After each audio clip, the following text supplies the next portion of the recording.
नमस्ते दोस्तों, कैसे हैं आप। मैं Sujit Kumar incredible IAS academy में आपका हार्दिक स्वागत करता हूं।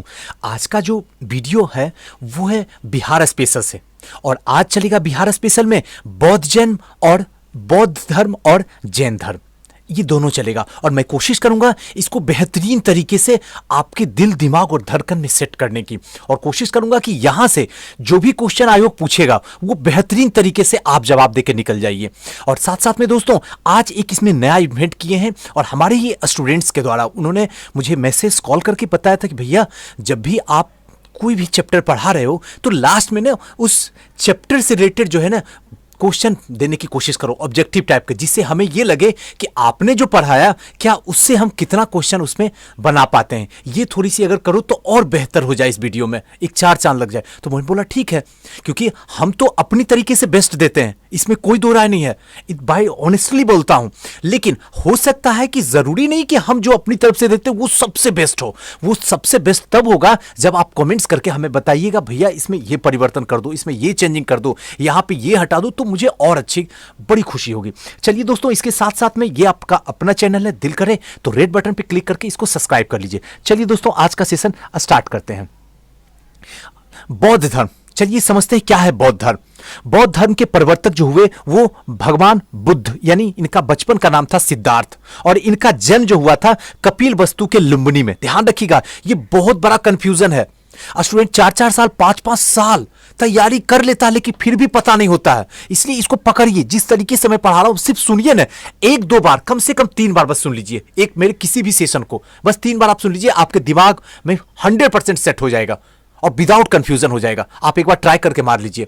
तो ध्यान रखिएगा कि भगवान बुद्ध है, उनका बचपन का नाम सिद्धार्थ था, और उनका जन्म जो हुआ था वो कपिल वस्तु के लुम्बिनी में हुआ था। एक लुम्बिनी गांव था कपिल वस्तु के, वहीं पे हुआ था। और जो ईस्वी था जब जन्म हुआ था इनका, तो 563 ईस्वी पूर्व में शाक्य क्षत्रिय, ध्यान रखिएगा, शाक्य और क्षत्रिय कुल में हुआ था। बुद्ध के पिता का नाम जो था वो था सुदोधन, ध्यान रखिएगा, और माता का नाम जो था वो था महामाया। पिता का नाम भूल जाइए, कोई बात नहीं है, माता का नाम कभी मत भूलिएगा। ध्यान रखिएगा, क्योंकि माता का नाम बहुत ही इंपॉर्टेंट होता है, इसलिए माता का नाम बिल्कुल भी मत भूलिएगा। इसमें आपको 3 चीज मिला, एक तो कपिल वस्तु के लुम्बिनी में इनका जन्म हुआ, दूसरा जो है ये भगवान बुद्ध का नाम जो बचपन का था सिद्धार्थ था, और कब जिनका जन्म हुआ था तो याद रखिएगा 563, 5, 6 और 3, ध्यान रखिएगा, इस तरीके से याद रखिएगा 5, 6, 3, तो किसी तरीके से बस याद रखना है। और इनके पिता का नाम जो था सुदोधन और माता का नाम महामाया। चलिए नेक्स्ट में चलते हैं। जन्म के कुछ दिन बाद ही इनके माता का देहांत हो जाता है। उसके बाद इनका पालन पोषण सौतेली मां जो है वो प्रजापति गौतमी करती है। ये भी बहुत इंपॉर्टेंट है, बहुत इंपॉर्टेंट, क्योंकि मां का रोल बचपन में ही खत्म होती है मां, उसके बाद माता का रोल जो है इनकी सौतेली मां जो होती है वो करती है, जिनका नाम होता है प्रजापति गौतमी। ध्यान रखिएगा दोस्तों, एक बात यहां ध्यान रखिएगा, जब हम लोग आज लास्ट क्लास मेंस का चला, क्योंकि कल से मेंस का एग्जाम स्टार्ट हो जाएगा, बस लास्ट आज ही भर, उसके बाद जो है आपको ध्यान रखिएगा ये सिर्फ बिहार का चल रहा है स्पेशल क्लास, और इसको डिटेल में बौद्ध धर्म को जो पढ़ेंगे तो हिस्ट्री में हम लोग पढ़ेंगे। आप घबराइए नहीं, एकदम नहीं घबराना कि ऐसी शॉर्ट में भाग रहे, नहीं, शॉर्ट में मैं भागने वाला हूं। मैं आपको डिटेल में सब कुछ सही तरीके से बताऊंगा, इस बात का एकदम बिलीव रखिए। मैं आपको डूबने कभी नहीं दूंगा जी, ये मैं दिल की बात बताता हूं। हां, आप डूबना चाहो तो मैं बचा भी नहीं सकता हूं जी, क्योंकि आपकी इच्छा है डूबने की तो मैं क्या कर सकता हूं, लेकिन आप बिलीव रखिए। इनकी जब पालन पोषण माता जी जाने के बाद जो है सौतेली मां प्रजापति गौतमी करती है। महात्मा बुद्ध की पत्नी का नाम जो था वो था यशोधरा। महात्मा बुद्ध की पत्नी का नाम यशोधरा था और पुत्र का नाम था राहुल। सिद्धार्थ जब कपिल वस्तु से की सैर पर निकले तो उन्होंने निम्न 4 दृश्य देखे। सिद्धार्थ, ध्यान रखिएगा, महात्मा बुद्ध का बचपन का नाम अभी चल रहा है सिद्धार्थ, जब वो ऑलरेडी भगवान नहीं बने थे तो वो सिद्धार्थ थे। जैसे उन्हें ज्ञान की प्राप्ति होती है वो बुद्ध बन जाते हैं। तो कपिल वस्तु के सैर पे निकलते हैं, जब कपिल वस्तु जो उनका है लुम्बिनी में वहां सैर पे निकलते तो उन्हें 4 दृश्य दिखता है। क्या क्या दिखता है? तो पहला एक बूढ़ा व्यक्ति, दूसरा एक बीमार व्यक्ति, तीसरा एक लाश जिसको कहते हैं शव, और चौथा जो एक सन्यासी दिखता है। ये 4 व्यक्ति दिखता। तो ध्यान रखिएगा, कभी कभी पूछता है, एक बूढ़ा व्यक्ति, एक बीमार व्यक्ति, एक लाश जो शव होता है, और एक सन्यासी दिखता है। अब कंठक यानी कि गौतम बुद्ध का प्रिय घोड़ा तथा छिन्न सारथी था। मतलब क्या, कंठक जो था वो गौतम बुद्ध का प्रिय घोड़ा था और छन्न जो था वो सारथी था। बुद्ध ने सारनाथ में 5 शिष्यों यानी कि आनंद, उपाली, श्रेयपुत्र, मांगलान और अश्वजीत को दीक्षित किया था। उसके 5 शिष्य जो थे वो आनंद इंपॉर्टेंट है, आनंद को बस आप याद रखिएगा, आनंद बिल्कुल भी मत भूलिएगा, बाकी को भूल भी जाइए कोई दिक्कत नहीं, आनंद को याद रखिएगा। गौतम बुद्ध के राजा शिष्य थे बिंबिसार, अजातशत्रु, प्रसेनजित और उज्जैनी। मैंने ऑलरेडी आपको पढ़ाया हूं और आपको बताया भी हूं। तो गौतम बुद्ध के जो राजा थे वो शिष्य थे, जो गौतम बुद्ध के समय में जो राजा हुआ करते थे उस देश के, उनके शिष्य जो हुए थे गौतम बुद्ध के, वो उसमें थे सबसे पहले बिंबिसार थे, उसके बाद अजातशत्रु उन्हीं का पुत्र, उसके बाद प्रसेनजित, उसके बाद उज्जैनी। महात्मा बुद्ध का जन्म और मृत्यु की तिथि चीनी परंपरा के केक्टोन अभिलेख के आधार पर निश्चित की गई है। मतलब क्या है, बुद्ध का जन्म और मृत्यु दोनों की तिथि जो है चीनी परंपरा के केटोन अभिलेख, ध्यान रखिएगा, चीनी परंपरा के केटोन अभिलेख से के आधार पर निश्चित की गई है। बुद्ध धर्म के बारे में ज्ञान पाली त्रिपिटक से प्राप्त होता है। बुद्ध धर्म के बारे में, अगर धर्म के, बुद्ध का जो धर्म था उनके बारे में आपको जानकारी प्राप्त करना तो ज्ञान पाली पिटक में प्राप्त होता है। बौद्ध धर्म में त्रिरत्न है, बुद्ध, धम्म एवं संघ। ध्यान रखिएगा, बौद्ध धर्म में जो त्रिरत्न है वो है बुद्ध, धम्म और संघ। बौद्ध धर्म के उपदेश जो थे वो पाली भाषा में थे। ये बड़ा इंपॉर्टेंट है क्योंकि जैन और बुद्ध दोनों में कंफ्यूजन आपको क्रिएट हो जाएगा, इसलिए जब पढ़िएगा तो बिल्कुल एकदम सचेत होकर पढ़िएगा, गलती से भी नहीं हो जाए। बौद्ध धर्म का जो भाषा था वो पाली था, ठीक है ना, ऐसे याद रखिएगा। अब ये जो याद करने का ट्रिक क्या, हम जब याद करते थे तो मैं आपको बता दूं, बाप याद रखते थे, बाप।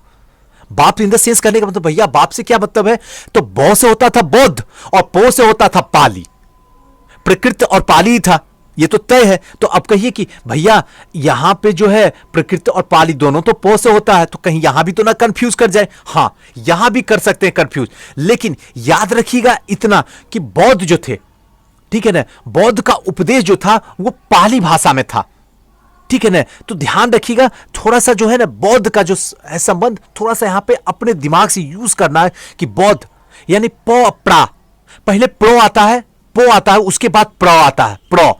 तो ध्यान रखिए इसमें हम यूज किए थे, पो से पाली होता, प्रो से प्राकृत होता, तो प्र जो होता लास्ट में आता, तो पहले बुद्ध उसके बाद ही कोई होंगे, पहले बुद्ध इसलिए पाली, ऐसे याद रख लीजिएगा। आपको जैसे याद करने का होगा आप याद कर लीजिएगा जी। सांसारिक सुख दुख से मोह भंग होने के बाद, जब संसार की सुख और दुख से बिल्कुल तरीके से एकदम मूर्छित हो गए, तो उन्होंने 29 वर्ष की अवस्था में जो है महानिर्भस्कर्म, महानिर्भस्कर्म मतलब होता है गृह त्याग, मतलब क्या, घर को छोड़ देना और वहां से ज्ञान की खोज के लिए उरुवेला, ध्यान रखिएगा, वहां से जब घर छोड़ते हैं उसके बाद सीधे उरुवेला बोध गया पहुंच जाते हैं।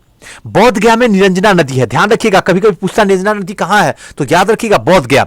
बोध गया में निरंजना नदी के किनारे एक पीपल के वृक्ष के नीचे, एक पीपल का वृक्ष था, उसके नीचे 6 वर्ष की कठिन तपस्या के बाद 35 वर्ष की आयु में बैसाखी पूर्णिमा में सिद्धार्थ को ज्ञान की प्राप्ति हो जाती है। बस 6 साल, उस जमाने में भी 6 साल में लोग जो है ज्ञान की प्राप्ति कर लेते थे, और इस जमाने में हम 5 साल तक तैयारी करते हैं और एसडीएम पोस्ट, एक छोटा सा एसडीएम पोस्ट नहीं मिल पाता है।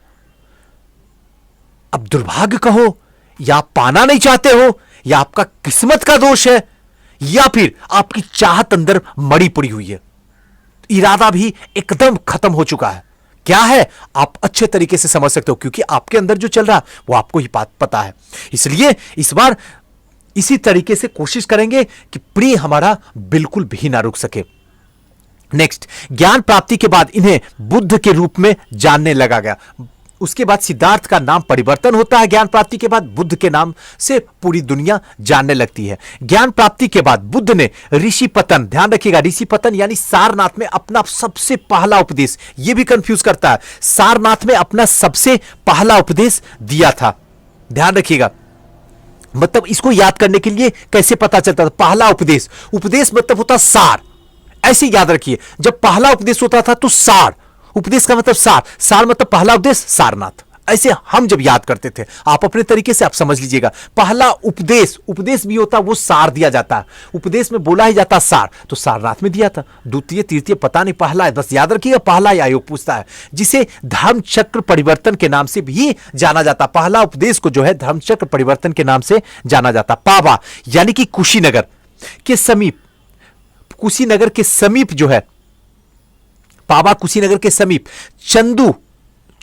चुंद नामक स्वर्णकार द्वारा खिलाए गए सूअर के मांस से महात्मा बुद्ध का उदर जो है यानी पेट जो है विकार से पीड़ित हुआ और वहीं पे हुए 80 वर्ष की आयु में 483 ईस्वी पूर्व को मृत्यु को प्राप्त हो जाते हैं। तो यहां ध्यान यह रखना कि कुशीनगर में इनकी मृत्यु होती है, पहला इंपॉर्टेंट है आयोग की नजर में। उसके बाद ज्यादा कुछ मत है, और थोड़ा सा याद ये रखिएगा कब मृत्यु हुई थी, जो 400 ईस्वी पूर्व में, 483 ईस्वी पूर्व में, 483 में याद रखिएगा 80, थोड़ा सा 3 घटा के उसको 80 में याद रखिएगा। 4 8 3 ध्यान रखिएगा, 4 उसके बाद 8 और 3, और जन्म में 5 6 और 3। अब याद हो गया ना, ध्यान रखिएगा, जन्म हो रहा 5 6 3 में, ऐसे याद रखिएगा, 5 उसके बाद 6 उसके बाद 3, और मृत्यु जो हो रही है 4 8 3 में, यानी कि 4 उसके बाद इसके 2 मल्टीप्लाई करके उसके बाद 3, तो दोनों में कॉमन ही है। तो इस कॉमन से आपको याद रहेगा, अगर कुछ कंफ्यूजन होगा तो यहां से आप निकाल लीजिएगा। बुद्ध की मृत्यु को महापरिनिर्वाण कहते हैं। ध्यान रखिएगा, महापरिनिर्वाण का मतलब हो गया शरीर को त्याग देना, यानी मृत्यु को प्राप्त हो जाना।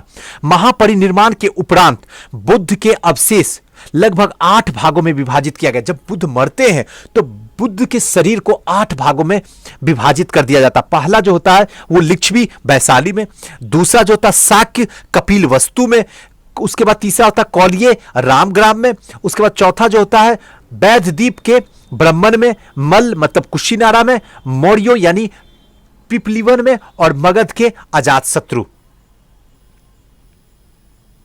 अब नेक्स्ट,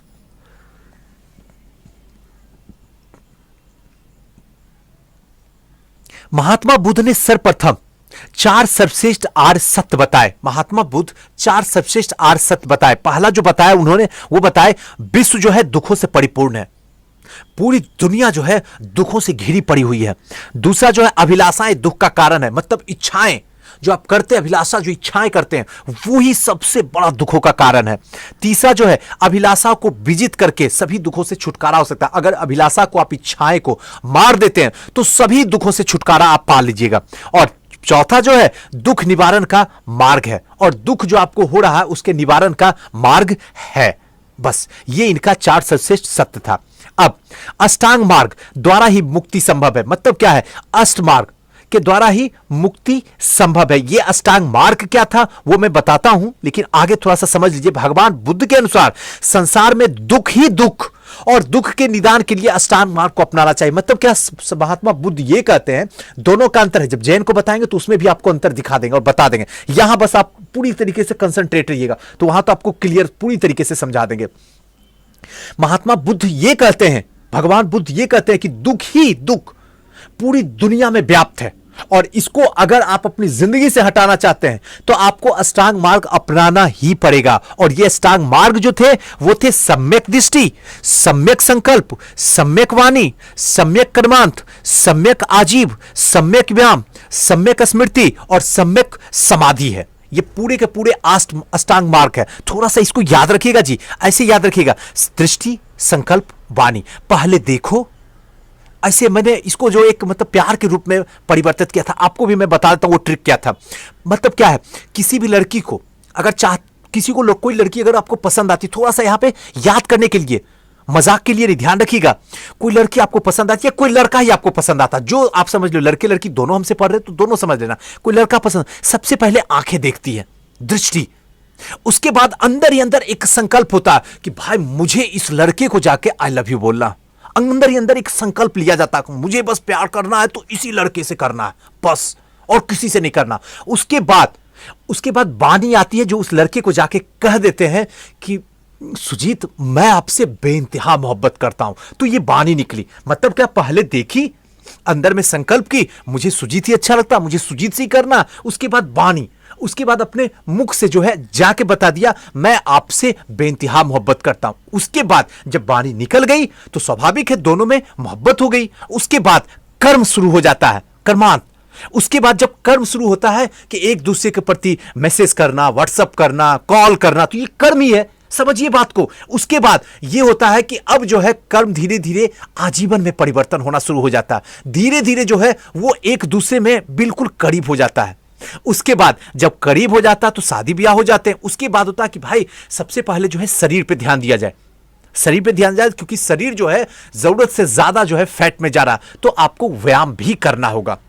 और व्यायाम के साथ साथ में अपनी स्मृति भी स्ट्रोंग रखनी होगी। व्यायाम के बाद अपनी स्मृति को भी, अपने माइंड को भी, जिसको कहते हैं, इसको ध्यान रखना होगा ताकि सब कुछ हमें पता हो। उसके बाद जब स्मृति भी हो जाती है पूरी तरीके से स्ट्रोंग, जिसमें उसके बाद हम पैसे उसे कमा लेते हैं, उसके बाद हम समाधि के रूप में ध्यान कर लेते हैं। उसके बाद हमें समाज का रूप का मतलब एक तरीके से समाज होकर समाज की जितनी भलाई कर सकते हैं। अब बताइए, जिंदगी में कभी भूलिएगा आप? कभी भूल के देख लीजिए। मैंने सुजीत बताया, आप अपना नाम है, अपना नाम बता लीजिए। जिसका नाम प्रिया है वो प्रिया बता लेगी, जिसका नाम मोहन है वो अपना मोहन नाम बता लेगा। जो दिल करे, मैं बता रहा था तो मैं अपना नाम इसमें बता दिया। बताइए, अब कभी आप भूलिएगा अष्टांग मार्ग? कभी जो भूल जाइए। चलिए नेक्स्ट है, बुद्ध के अनुसार इस अष्टांग मार्ग के पालन करने से ही मानव इस संसार की तृष्णा से मुक्त होकर निवारण प्राप्त कर सकता है। यानी कि बुद्ध के जो इस अष्टांग मार्ग को पालन करेगा वही इस संसार की तृष्णा से, संसार के दुख सुख से बिल्कुल मुक्त हो जाएगा।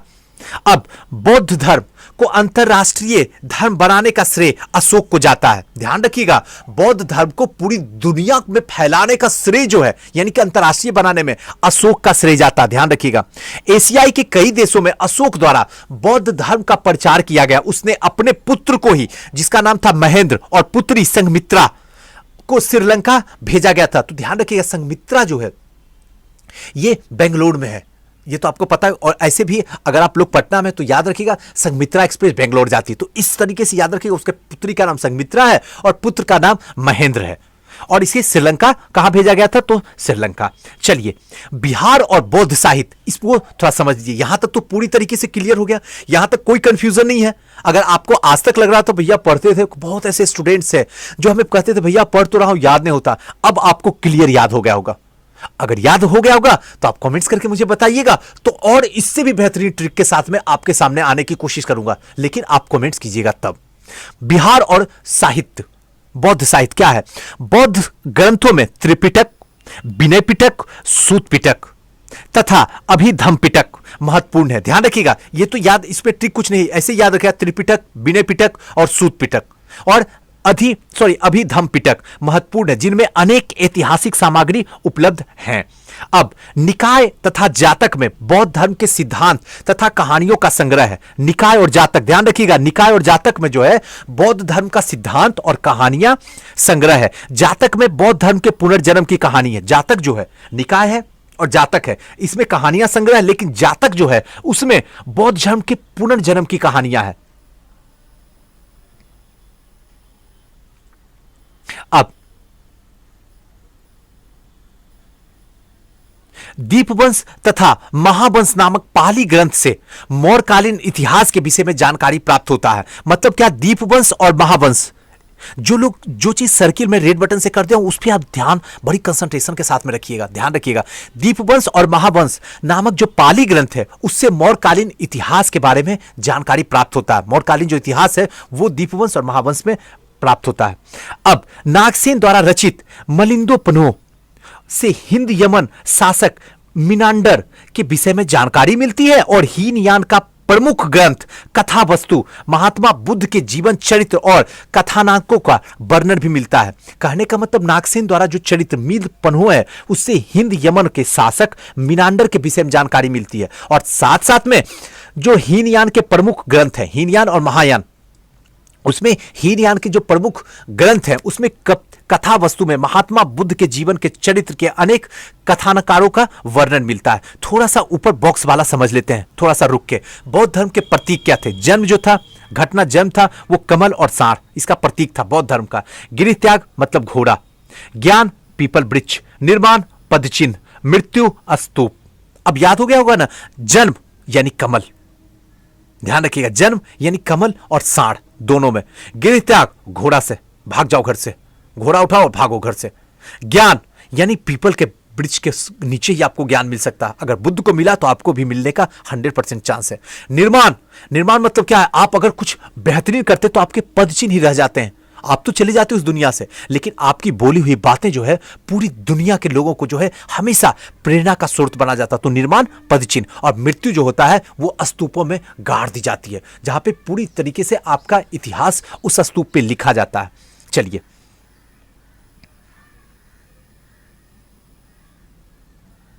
अब जो है दिव्यवदान से अशोक के उत्तराधिकारी से लेकर पुष्यमित्र शुंग तक के शासकों के विषय में जानकारी मिलती है। दिव्यवदान जो है, ये याद रखिएगा, ये पुष्यमित्र शुंग तक मतलब क्या, अशोक के उत्तराधिकारी से पुष्यमित्र शुंग तक के शासकों के विषय में जानकारी मिलती है। फाहियान, सुंगयुंग, हेंगसांग तथा इत्सांग प्रसिद्ध चीनी यात्री थे। जो चीनी यात्री फाहियान गुप्त नरेश चंद्रगुप्त द्वितीय विक्रमादित्य के दरबार में आया था। ध्यान रखिएगा, फाहियान जो है वो नरेश चंद्रगुप्त द्वितीय विक्रमादित्य के दरबार में आया था। और चीनी यात्री हेंगसांग हर्षवर्धन के, तो आपको ये चीज बता दूं, फाहियान, ठीक है ना, फाहियान यानी क्या, फाहियान चंद्रगुप्त द्वितीय, ध्यान रखिएगा, चंद्रगुप्त द्वितीय, इसके लिए कोई ट्रिक नहीं समझ में आता तो नहीं बता सकता हूं, लेकिन फाहियान चंद्रगुप्त द्वितीय, ठीक है ना इसको। और हेंगसांग मतलब हर्षवर्धन, हो से हेंगसांग और हो से हर्षवर्धन, यानी याद रखिएगा हमेशा, कभी कभी दे देता फाहियान, कभी दे देता है सुंगयान, या कभी दे देता फाहियान, तो इसमें आपको बताना होगा हेंगसान हर्षवर्धन, बस इतना याद रखिएगा। 16 वर्षों तक इसका निवास स्थान पर यात्रा किया। हेंगसान ने 6 वर्षों तक, ध्यान रखिएगा इंपॉर्टेंट से, ये हेंगसांग ने 6 वर्षों तक नालंदा विश्वविद्यालय से शिक्षा प्राप्त किया, और इसने यात्रा वृत्तांत यानी कि स्यूची, यात्रा वृत्तांत जो है सीयूकी के नाम से जाना जाता है। इसने 139 देशों के विवरण मिलता है, इसमें जो 139 देशों के विवरण मिलता है। और इतिस्यांग 7वीं शताब्दी के अंत में भारत आया था। इतिस्यांग 7वीं शताब्दी के अंत में भारत आया था। इसने विवरण से ज्ञात होता भारत में बौद्ध तीर्थ स्थानों की यात्रा और बौद्ध धर्म के बारे में जानकारी प्राप्त करने ही आया था। अब थोड़ा सा बॉक्स देख लेते हैं, बॉक्स भी इंपॉर्टेंट है। बौद्ध धर्म के पूर्ववर्तक धार्मिक संप्रदाय के आजीवक ये जो थे मखल खलुशोल, और घोर अक्रियावादी पूरन कश्यप, भौतिकतावादी अजीत केस कंबलिन, संदेहवाद संजय बेठल पुत्र, और नित्यवादी ये थे पकू धक चन्हार। ये इंपॉर्टेंट नहीं, बस ध्यान रख लीजिए, बस एक बार पढ़ लीजिए, वही काफी है। अब यहां से आपका ये सारा का सारा आयोग यहीं से क्वेश्चन उठाता है, क्वेश्चन बैंक उठाइए, उसमें जाके मिला लीजिए। प्रथम, द्वितीय और तृतीय चतुर्थी, इसको इस तरीके से याद अभी करते हैं कि लाइफ टाइम के लिए याद हो जाए। प्रथम जो हुआ वो राजगृह में हुआ, ये तो कंफर्म हो गया, और ये कहां हुआ था, सतपर्णी गुफा में, और इसका टाइमिंग क्या था, 483 ईस्वी पूर्व में। तो आपको इसमें सिर्फ ये याद रखना है कि ये कहां हुआ था, तो राजगिरी में, और इस किसके शासनकाल में हुआ था, तो अजात शत्रु हर्यक वंश के शासनकाल में। अब इसका उद्देश्य क्या था, ये 3 ही चीज आपको याद रखना है, एकदम हमेशा याद रखिए, बाकी आए तो आए, कोई दिक्कत नहीं, सब बता दो, बस 3 चीज, स्थान, किसके शासनकाल में, और इसका उद्देश्य क्या था। तो बौद्ध के उपदेशों में 2 पिटक यानी कि विनय पिटक और सूत पिटक का संकलित करना था, यहां पे इसका उद्देश्य था। अब द्वितीय जो था वो वैशाली में हुआ था, किसके शासन अध्यक्ष में, कालाशोक यानी शिशुनाग के वंश में जो था वो कालाशोक में होता। बौद्ध धर्म का अस्थायी वीर यानी कि महासंघिका 2 भागों में यहां पर विभाजित हो जाता है। अब बौद्ध धर्म 2 भागों में विभाजित हो जाता है। अब तृतीय जो है वो होता पाटलिपुत्रा में। पाटलिपुत्र इसके किसके शासनकाल में, तो अशोक मौर्य वंश के शासनकाल में होता। संघ भेद के विरुद्ध कठोर नियमों का प्रतिपादन, और तीसरा पिटक यानी कि अधिधम पिटक जोड़ना था, इसमें तृतीय में ही अधिधम पिटक जोड़ना था। चतुर्थ जो था वो कश्मीर के कुंडल वन में हुआ था, किसके शासन काल में, तो कनिष्क यानी कि कुषाण वंश के शासन काल में। और यहीं पे बौद्ध धर्म 2 संप्रदायों में बट जाता है, एक बनता है हीनयान और दूसरा बनता है महायान। ये याद रखिएगा, कश्मीर में ही चौथी जो बौद्ध सभा होती है उसी में जो है बौद्ध जो है 2 भागों में बट जाता है, हीनयान और महायान। अब इसकी स्मृति तिथि जो है वो आपको बता देता हूं। बौद्ध धर्म ने अपना प्रथम सर्वप्रथम उपदेश जो है, उपदेश कहां देंगे? तो सार में देंगे, तो सारनाथ यानी कि ऋषि पतन में दिया। दूसरा जो है, बौद्ध धर्म ने अपने जीवन के सर्वाधिक उपदेश कौशल देश की राजधानी श्रावस्ती में एवं मगध में प्रचार का केंद्र बनाया था। बौद्ध धर्म यानी कि अनंतवादी है। बौद्ध धर्म जो है वो जो है अनंतवादी है। इसमें आत्मा की परिकल्पना नहीं की गई है। यह पुनर्जन्म में विश्वास करता है, यह पुनर्जन्म में विश्वास भी करता है और जाति प्रथा का यह विरोध करता है। संघ के सभा में प्रस्ताव का पाठ होता है और प्रस्ताव का पाठ अनुसावन कहते हैं और सभा में वैधता के लिए न्यूनतम संख्या जो है यह 20 थी। संघ में प्रविष्ट होने का उपसंपदा कहा जाता था। मतलब क्या? संघ में प्रविष्ट होने को उपसंपदा कहा जाता था। नेक्स्ट जो है, बौद्ध धर्म का संगठन जो था वो गणतंत्र प्रणाली पर आधारित था। गणतंत्र प्रणाली पर संगठन जो था। बौद्ध धर्म के लिए महीने में 4 दिन अमावस्या, पूर्णिमा, 2 चतुर्थ दिवस उपवास के दिन होते थे। मतलब क्या है? बौद्ध के लिए महीने में 4 दिन अमावस्या, पूर्णिमा और 2 चतुर्थ उपवास के दिन होते थे। बुद्ध के पंचशील सिद्धांत का वर्णन छंदोग यानी कि उपनिषद में मिलता है। पंचशील सिद्धांत का वर्णन जो है वो उपनिषद में मिलता है, छंदोग उपनिषद में मिलता है। अब चलते हैं नेक्स्ट जो है बौद्ध जैन, क्योंकि बौद्ध और जैन दोनों एक साथ जब तक ना पढ़िए तब तक अधूरा है। ये दोनों एक साथ चलता है, अलग भी पढ़ सकते हैं, कोई दिक्कत नहीं, लेकिन यहां पे जो है एक साथ पढ़ेंगे। चलिए, जैन धर्म। आइए, जैन धर्म की उत्पत्ति का ज्ञान स्पष्ट बिल्कुल नहीं है। जैन धर्म के प्रथम तीर्थकार जो थे वो ऋषभ देव थे। ये कभी कभी कंफ्यूजन आ जाता है, जब महावीर जैन का नाम लिख देता तो लोग उसको टिक मार के चले जाते। याद रखिएगा, प्रथम तीर्थकार ऋषभ देव थे और अंतिम जो थे वो थे महात्मा जैन। ध्यान रखिएगा, 2 जैन तीर्थकार ऋषभ देव और अरिस्टोनेमी नाम के उल्लेख जो है ऋग्वेद में मिलता है। ऋग्वेद में ऋषभ देव का भी नाम मिलता है और अरिस्टम नेम का भी नाम मिलता है। जो तीर्थकार थे 2, उन दोनों का नाम मिलता है। चंपा नरेश,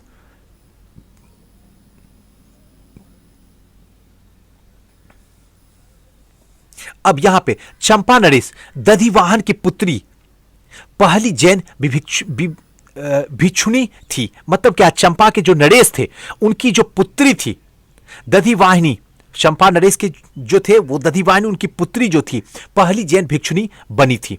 महावीर की जैन धर्म के प्रचार के लिए प्राकृत भाषा, याद रखिएगा वहां पाली मैंने बताया था, बाप बताया था, याद है ना? जो बौद्ध प से, तो पहले बौद्ध आए थे तो इसलिए पाली से, और यहां पे जैन जब हुए उसके बाद तो जैन में कोई दिक्कत नहीं, प्राकृतिक तो सीधा ही डालना ही है, ठीक है ना? जैन का मतलब है जपो, ऐसे याद रखो, जपो। जैन मतलब जपो, तो कहोगी पौ से फिर पाली नहीं आ जाएगा? आएगा ना, लेकिन पौ के बाद प्रा होता है। अब तो याद आ गया, यानी कि पाली, जपो यानी कि प्राकृत भाषा, यानी जैन की जो थी वो प्राकृतिक भाषा थी। जबकि इसका धर्म का ग्रंथ जो था अर्धमगही भाषा में लिखे थे, अर्धमगही भाषा में लिखे थे। बाद में संस्कृत का प्रयोग प्रमुखता से हुआ और जैन धर्म के प्रमुख पुस्तक जो है वो है कल्पसूत्र, जो कि संस्कृत में लिखी गई है। तो आपको ये याद रखना कि जैन धर्म का प्रमुख पुस्तक जो है वो कल्पसूत्र है, जो संस्कृत भाषा में लिखा गया है। जैन धर्म के 23वें, ध्यान रखिएगा, 23वें तीर्थकार जो थे वो पार्श्वनाथ थे। 23वें, पहला जो थे वो ऋषभ देव थे, वो मैंने बताया, और 23वें तीर्थकार वो पार्श्व देव थे, जिन्होंने श्री सम्मेद शिखर पर कठोर तपस्या करके ज्ञान प्राप्त किया था और इनके अनुयायी को निग्रथ, ध्यान रखिएगा, निग्रथ कहा जाता था। जैन धर्म के अंतिम और 24वें तीर्थकार, ध्यान रखिएगा, यहां से अब खेल शुरू होगा। 24वें और अंतिम तीर्थकार महावीर जैन हुए थे, जो धर्म का वास्तविक संस्थापक माना जाता है। इस धर्म का वास्तविक संस्थापक जो माना जाता है वो भगवान महावीर को माना जाता है, जो 24वें, ध्यान रखिएगा, 24वें तीर्थकार है। कहीं 12वें, 13वें, 17वें दे दे तो ऑप्शन में गलत मत करके आइएगा। 24वें और 23वें भी याद रखिएगा, पार्श्वनाथ, दोनों इंपॉर्टेंट है। और पहला याद रखिएगा, पहला, 23वां और 24वां। 24वां तो अब आपको कंफर्म याद हो गया, 23वां में पार्श्वनाथ और पहला में ऋषभदेव, तीनों याद। महावीर का जन्म 450 ईस्वी पूर्व में वैशाली के कुंडग्राम में जातक कुल के प्रधान सिद्धार्थ के यहां हुआ था। ये कुंडग्राम, वैशाली के कुंडग्राम में हुआ था किसका जन्म? तो महावीर का, ये याद रखिएगा, वैशाली के कुंडग्राम में। इनके माता का नाम त्रिशला था, जो लक्ष्मी राजकुमारी थी, और इनकी पत्नी का नाम यशोदा था, और प्रियदर्शनी इनकी पुत्री का नाम था। याद रखिएगा, पत्नी का नाम यशोदा और पुत्री का नाम प्रियदर्शनी। एवं जमाली प्रथम शिष्य था और उनका दामाद भी था। मतलब जमाली जो था वो भगवान महावीर का प्रथम शिष्य भी था और उनका दामाद भी था, यानी कि प्रियदर्शनी जो उनकी पुत्री था उनके पति था। 30 वर्ष की अवस्था में महावीर ने गृह त्याग किया। वहां 29 वर्ष की अवस्था में महात्मा बुद्ध घर छोड़ के चल दिए थे और यहां पे महावीर जो है 30 वर्ष की अवस्था में ये भी घर को त्याग दिए। 12 वर्षों के लगातार कठोर तपस्या और साधना के बाद 42 वर्ष की आयु में महावीर को जो है जंभिक ग्राम के समीप यानी कि रिजुपालिका नदी के किनारे 1 साल के वृक्ष के नीचे केवल सर्वोच्च ज्ञान प्राप्त हुआ था। अब देखिए यहां और वहां का थोड़ा सा अंतर बताता हूं। इनको जो है 12 वर्ष में कठोर तपस्या के बाद इनको ज्ञान प्राप्त होता है और वहां पे जाके 6 वर्ष के कठोर तपस्या के बाद में उनको ज्ञान की प्राप्ति होती है। यहां पे जंभिक ग्राम के समीप में होता है, वहां पे बौद्ध गया में होता है। यहां पे रिजुपालिका नदी के पास में इनको जो है ज्ञान की प्राप्ति होती है और वहां पे जो है बौद्ध गया में निरंजना नदी के किनारे होता है। वहां पे बौद्ध को जब ज्ञान प्राप्त होता है तो वो पीपल पेड़ के नीचे होता है ज्ञान प्राप्त, और यहां पे जो भगवान महावीर को ज्ञान की प्राप्ति होती है वो साल वृक्ष के पेड़ के नीचे प्राप्त होती है। अब तो आपको क्लियर याद हो गया होगा मेरे ख्याल से। बाकी कमेंट्स देख आप जरूर बताइएगा कैसा ये वीडियो लग रहा आपको। उनकी मृत्यु जो है पावापुरी में 72 वर्ष की उम्र में 468 ईस्वी पूर्व में होती है और महात्मा बुद्ध की तो 480 ईस्वी में 80 वर्ष की आयु हुई थी, 483 ईसा पूर्व में उनकी मृत्यु हुई थी और इनकी 468 ईसा पूर्व में हो गई थी मृत्यु। अब तो आपको यहां तक कोई दिक्कत नहीं, हर दिन हम परिवर्तन कर रहे हैं जिससे कि आपको बिहार स्पेशल बेहतरीन तरीके से दे सके। आपको लगे कि हाँ हमने पढ़ा और हमें पूरी तरीके से एकदम कंठाग्र है, लेकिन उसके साथ में आपका भी सहयोग होना चाहिए कमेंट्स के थ्रू। अब जैन संगति थी, उसमें भी बौद्ध संगति थी 4, इसमें भी जैन संगति है। इसमें भी ध्यान रखना चंद्रगुप्त मौर्य के शासनकाल में 300 ईसा पूर्व में प्रथम जैन सभा जो है पाटलिपुत्र में संपन्न हुआ था। प्रथम जैन सभा, अब इसको उसको मिलाइएगा ना, इसको उसको मिलाइएगा तो कंफ्यूज हो जाएगा, गलती से मत मिलाइएगा। एकदम याद रखिएगा कि बौद्ध संगति को जैन से मिला के बर्बाद मत हो जाइएगा। और आयोग यहां से क्वेश्चन देगा, लिखवा लीजिए हमसे, जहां कहिएगा मैं लिख देता हूं, एकदम देगा। इसलिए कभी भी दूसरे को मिलाइए नहीं, हर दोनों को अलग अलग तरीके से याद कर लीजिएगा, जोड़ के मत याद कीजिएगा। प्रथम संगति जो हुआ चंद्रगुप्त मौर्य के शासनकाल में हुआ था और यह कहां पे हुआ था तो पाटलिपुत्र में। इसमें जैन धर्म के प्रधान भाग 12 अंगों का संपादन हुआ था। इसमें जो है जैन धर्म के प्रधान भाग 12 अंगों का संपादन हुआ था। यह सभा स्थूलभद्र और संभूति विजय नामक शिविर का निरीक्षण में हुई थी और इसमें जो है दिगंबर और श्वेतंबर 2 भागों में बटा था। वहां हीनयान महायान 2 भागों में बटा था, बौद्ध हीनयान और महायान। यहां पे दिगंबर और श्वेतंबर ये दोनों जो है सो अलग अलग भागों में बट गए थे। अब नेक्स्ट जो है द्वितीय सभा। यह सभा देवर्षि श्रमाश्रवण के नेतृत्व में गुजरात के बल्लभी में, ध्यान रखिएगा गुजरात के किसके तो देवर्षि समाज से गुजरात के बल्लभी में के नामक स्थान पर लगभग 513 ईस्वी में हुआ था और इसमें धर्म ग्रंथों के अंतिम संकलन को लिपिबद्ध किया गया था। दूसरी सभा बिहार और जैन साहित्य, इसके बारे में 2 ही सभा हुआ था, दोनों को बारे में मैंने बता दिया आपको। बिहार और जैन साहित्य, बिहार के ऐतिहासिक स्रोत में जैन साहित्य का भी योगदान है। इसके ग्रंथ भी बौद्ध साहित्य के जो है समान धर्म परक है। अब भद्रबाहु द्वारा रचित कल्पसूत्र, ध्यान रखिएगा भद्रबाहु द्वारा रचित कल्पसूत्र 4वीं सदी के महत्वपूर्ण इतिहास प्राप्त होता है। तो ध्यान रखिएगा कल्पसूत्र के जो राइटर है वो कौन है तो आपको याद रखना होगा भद्रबाहु। परिशिष्ट पर्वन तथा भद्रबाहु चरित्र से चंद्रगुप्त मौर्य के जीवन की प्रारंभिक और उत्तरकालीन घटनाओं की सूचना मिलती है। साथ साथ में भगवती सूत्र से महावीर के जीवन कृत्यों तथा अन्य समकालिक के साथ में उनके संबंधों का भी विवरण मिलता है। भगवती सूत्र में महावीर के जीवन कृत्यों के साथ में अन्य समकालीन के साथ में इसके संबंध का विवरण मिलता है, बस समझने के लिए है। जैन साहित्य जो है पूरा चरित्र के अनुसार इसमें 6वीं शताब्दी के 16वीं शताब्दी तक का इतिहास वर्णन है। अब थोड़ा सा जैन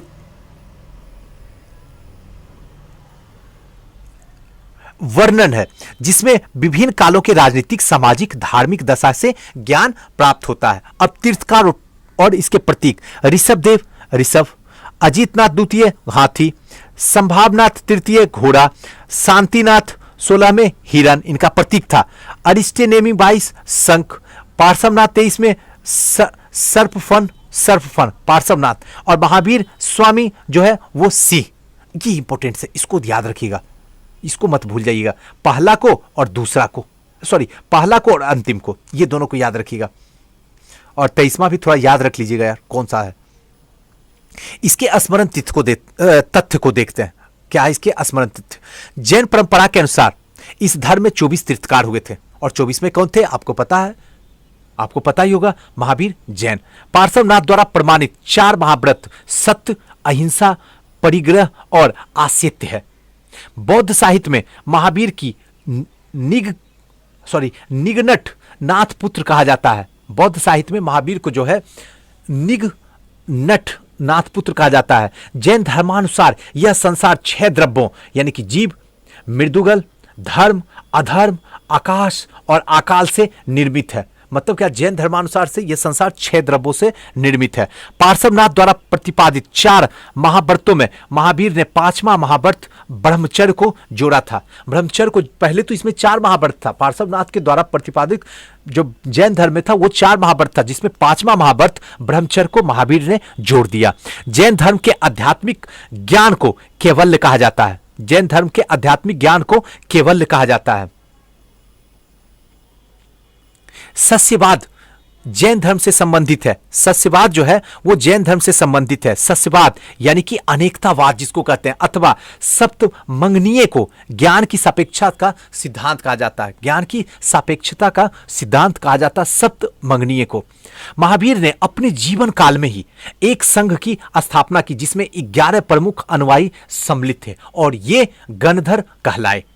अब आते हैं जो जैन धर्म और बौद्ध धर्म आपको पढ़ाए। दोस्तों मैं उम्मीद करता हूं और मैं आशा करता हूं कि आपको जरूर बढ़िया लगा होगा, जरूर अच्छा लगा होगा, और जरूर आज लगा होगा हाँ अब पढ़ने में मजा आता है।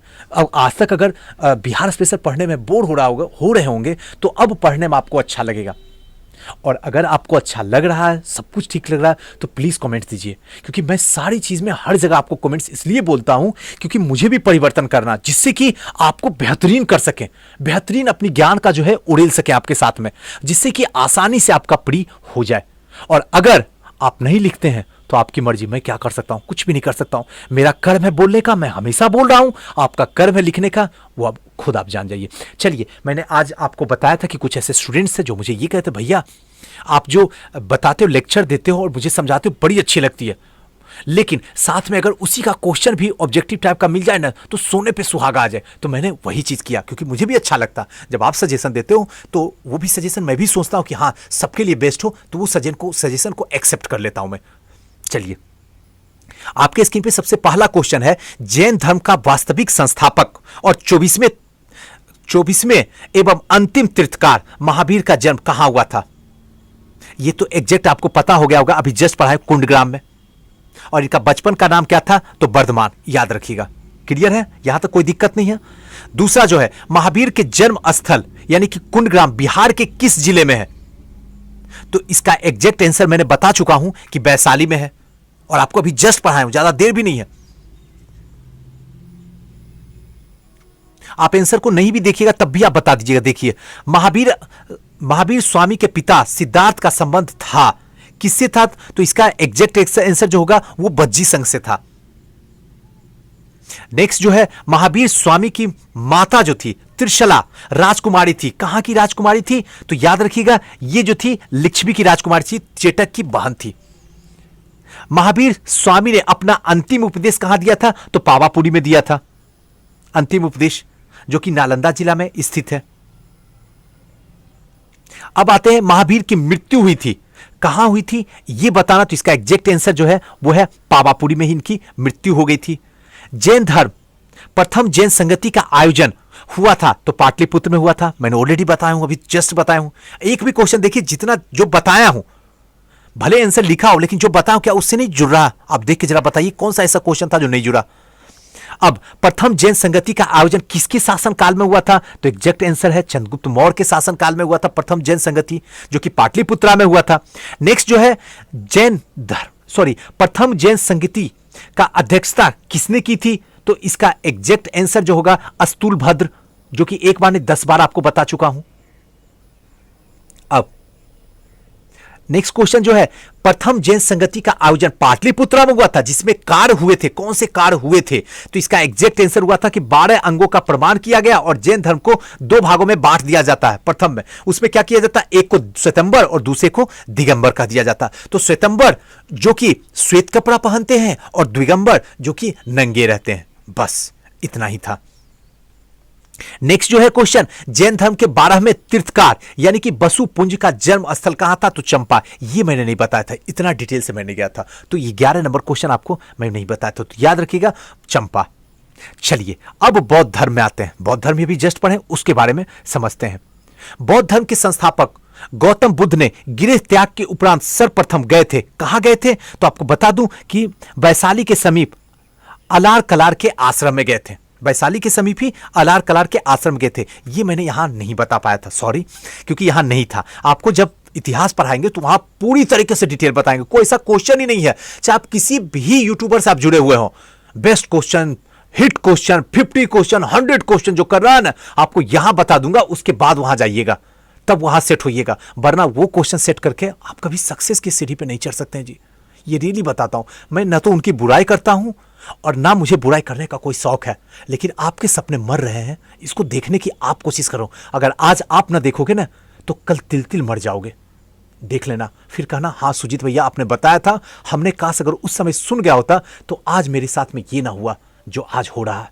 चलिए नेक्स्ट क्वेश्चन में चलते हैं। गौतम बुद्ध को कहां केंडियन और 5 ब्राह्मण मिले थे? तो इसका एग्जैक्ट आंसर जो था वो उरेवेला बोध गया में मिले थे।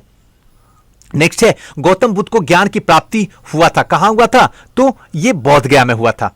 गौतम बुद्ध को किस नदी के किनारे ज्ञान की प्राप्ति हुई थी? तो निरंजना, बोध गया में निरंजना नदी के किनारे हुआ था। नेक्स्ट है, और पीपल ब्रिज थी, वो तो मैं ऑलरेडी आपको बता ही चुका हूं। नेक्स्ट है, राजगृह में आयोजित प्रथम बौद्ध संगीति में कौन से कार्य हुए थे? तो प्रथम बौद्ध संगीति में जो हुए थे वो विनय पिटक के काम हुए थे। आपको तो बता ही, अभी जस्ट बताया हूं, भिक्षाटन संकलन सूत्र में विनय पिटक का हुआ था कार्य। नेक्स्ट जो है, बौद्ध संगीति के में आयोजित वैशाली में हुआ था। बौद्ध संगीत, द्वितीय बौद्ध संगीति जो हुआ था वैशाली में हुआ था। इसमें कौन से कार्य किए गए थे? देख रहे हैं कितना इंपॉर्टेंट है। तो इसमें जो है वो उसमें 2 भागों में हो गया था, 2 भागों में शिविर महाशिष्यक के रूप में विभाजित हो गया था। नेक्स्ट क्वेश्चन जो है, तृतीय बौद्ध संगीति का आयोजन पाटलिपुत्र में हुआ था, सही है। इसमें कौन से कार्य किए गए थे? इसलिए मैं बता रहा था कि कब हुआ है, सॉरी कहां हुआ है। पहला तो ये आयोजन किसी भी संगति कहां हुआ, वो किसके शासनकाल में और क्या परिवर्तन हुआ, वही तीनों से क्वेश्चन देख लीजिए पूछ रहा है। तो तृतीय बौद्ध संगति का आयोजन पाटलिपुत्र में हुआ। इसमें क्या कार्य किए गए थे? तो इसका एग्जैक्ट आंसर, कुछ कठोर नियम बनाए गए थे अधिधम्म पिटक के संकल्प में। ये भी एग्जैक्ट बताया हूं आपको, बताइए कि नहीं बताया हूं। 8वां नंबर, निम्नांकित में से किस नगर से महात्मा बुद्ध का घनिष्ठ संबंध रहा है? तो इसमें जो है बोध गया से भी बहुत घनिष्ठ संबंध, राजगीर से भी और वैशाली से भी, उपयुक्त में से तीनों से रहा है।